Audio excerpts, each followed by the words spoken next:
Hello दोस्तों, कैसे हैं आप लोग। तो आज के वीडियो में आप सबके लिए लाए हैं एनसीईआरटी क्लास 7 का ये सल्यूशन है चैप्टर 4 का साइंस का। चैप्टर का नाम है उष्मा। तो आइए देख लेते हैं। अगर आप इसका पीडीएफ डाउनलोड करना चाहते हो तो डिस्क्रिप्शन में लिंक है, वहाँ से डाउनलोड कर सकते हैं। अभ्यास के क्वेश्चन में आपको पहला क्वेश्चन आता है, प्रयोगशाला तापमापी तथा डॉक्टरी थर्मामीटर के बीच समानताएं तथा अंतर आपको लिखना है। तो इसका आंसर हो जाएगा, पहले हम जानते हैं समानताएं के बारे में। पहला समानता है दोनों में लंबी, बारीक तथा एक समान व्यास की कांच की नली होती है। दूसरा समानता है दोनों के वाल्व में पारा भरा होता है। अब दोनों का अंतर देखते हैं।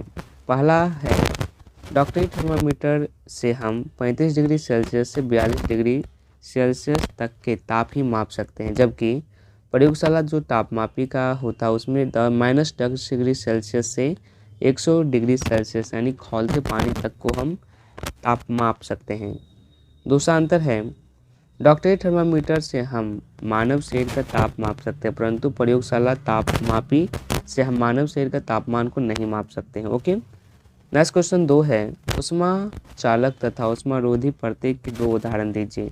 तो उष्मा चालक क्या है, तो अल्मुनिया, उष्मा लोहा। उष्मा रोधी क्या है, तो लकड़ी और प्लास्टिक।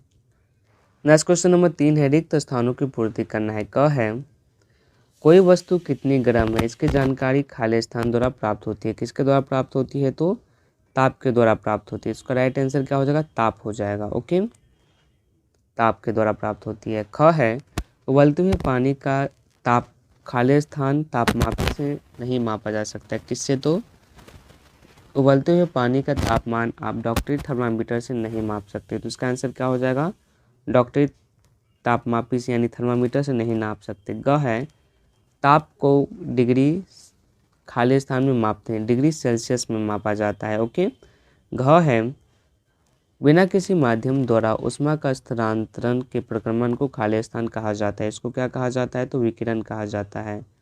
च है, च क्या है, तो स्टील की एक ठंडी चम्मच गर्म दूध के प्याले में रखी गई है। यह अपने दूसरे सिरे तक उष्मा का स्थानांतरण खाली स्थान प्रक्रमण द्वारा करेगी। किसके द्वारा, तो चालन के द्वारा करती है।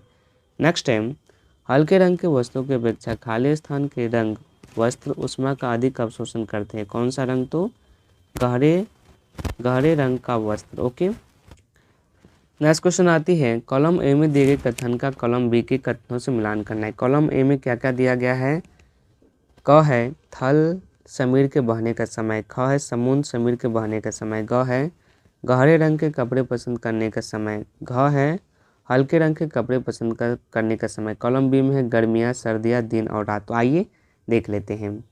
इसका आंसर में हो जाएगा कॉलम ए में थल समीर के बहने का समय कब है, तो रात को आप देखते होगा कि थल समीर बहता है। ख है, समुद्री समीर बहने का समय दिन का होता है। गहरे रंग के कपड़े पहनने का समय सर्दियों में होता है, पसंद करने का समय। और हल्के रंग के कपड़े पसंद करने का समय गर्मियों में होता है। ओके, नेक्स्ट क्वेश्चन नंबर 5 है, सर्दियों में एक मोटा वस्त्र पहनने की तुलना में उसी मोटाई का कई परतें वाला वस्त्र अधिक उष्मा प्रदान करता है। व्याख्या कीजिए, ऐसा क्यों है। तो इसका आंसर हो जाएगा, सर्दियों में एक मोटा वस्त्र पहनने की तुलना में उसी मोटाई का कई परतों का बना वस्त्र अधिक उष्माता प्रदान करता है, क्योंकि समान मोटाई के कई परतों के वस्त्र के रेशों के बीच में वायु फंसी रहती है, यानी कि ट्रैप रहती है। यह वायु हमारे शरीर की उष्मा को ठंडे परिवेश की ओर विकसित होने से रोकती है, अतः हमें उष्णता का अनुभव होता है। ओके, अगर आप इसका पीडीएफ डाउनलोड करना चाहते हैं तो नीचे डिस्क्रिप्शन में लिंक है, वहाँ से डाउनलोड कर सकते हैं। नेक्स्ट क्वेश्चन आती है, चित्र 4.13 को देखिए, अंकित कीजिए कि कहाँ कहाँ चालन, संवहन तथा विकिरण द्वारा उष्मा का स्थानांतरण हो रही है। तो आइए देख लेते हैं। ये चित्र है, इसमें आपको लिखना है। ओके, तो चालन वर्नर से पानी में हो रहा है, संवहन पानी के अंदर हो रहा है, विकिरण वर्नर से बर्तन में हो रहा है। ओके, नेक्स्ट क्वेश्चन क्या आती है, आइए देखते हैं। गर्म जलवायु स्थानों पर यह परामर्श दिया जाता है कि घरों की बाहरी दीवारों पर श्वेत यानी सफ़ेद पेंट किया जाता है। व्याख्या कीजिए क्यों। तो इसका आंसर हो जाएगा, गहरे रंग अपेक्षाकृत अधिक उष्मा अवशोषित करते हैं, इसीलिए सर्दियों में गहरे रंग के वस्त्र पहनना हमें सुखद लगता है। हल्के रंग के कपड़े उष्णीय विकिरण के अधिकांश भाग को परावर्तित कर देते हैं, इसीलिए गर्मियों में हमें हल्के रंग के वस्त्र अधिक आरामदेह लगते हैं।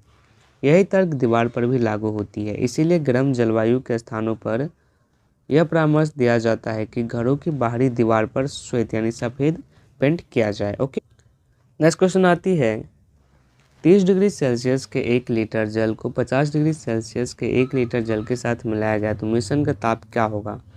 तो इसका आंसर क्या हो जाएगा, कहो यानी कि 30 डिग्री सेल्सियस तथा 50 डिग्री सेल्सियस के बीच ही रहेगी तापमान। नेक्स्ट क्वेश्चन है 40 डिग्री सेल्सियस ताप की लोहे की किसी गोली को कटोरी में भरे 40 डिग्री ताप के एक जल में डुबाया गया, इस प्रक्रिया में ऊष्मा का क्या होगा।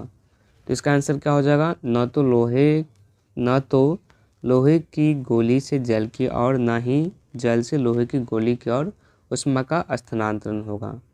नेक्स्ट क्वेश्चन है लकड़ी की एक चम्मच को आइसक्रीम के प्याले में डुबाया गया, इसका दूसरा सिरा क्या होगा। ऑप्शन का है चालन के कारण ठंडा हो जाएगा, ख है संवहन के कारण ठंडा हो जाएगा, ग विकिरण के कारण ठंडा हो जाएगा, या ग है ठंडा नहीं होगा। इसका आंसर क्या हो जाएगा, ठंडा नहीं होगा। ओके, नेक्स्ट क्वेश्चन आती है स्टेनलेस इस्पात की कढ़ाई में प्रायः कॉपर यानी तांबे की तली लगाई जाती है, इसका क्या कारण हो सकता है। क है तांबे की तली कढ़ाई को अधिक टिकाऊ बना देगी, ख है ऐसे कढ़ाई देखने में सुंदर लगती है, ग है स्टेनलेस इस्पात की अपेक्षा तांबा ऊष्मा का अच्छा चालक है, ग है स्टेनलेस इस्पात की अपेक्षा तांबे को साफ करना अधिक आसान है। तो इसका आंसर क्या हो जाएगा, ग यानी कि स्टेनलेस इस्पात की अपेक्षा तांबे का ऊष्मा का अच्छा चालक होता है। वीडियो पसंद आया तो लाइक कीजिएगा, अगर आप पहली बार चैनल पर आए हैं तो चैनल को सब्सक्राइब जरूर कीजिएगा। PDF लिंक डिस्क्रिप्शन में दिया गया है। Thank you.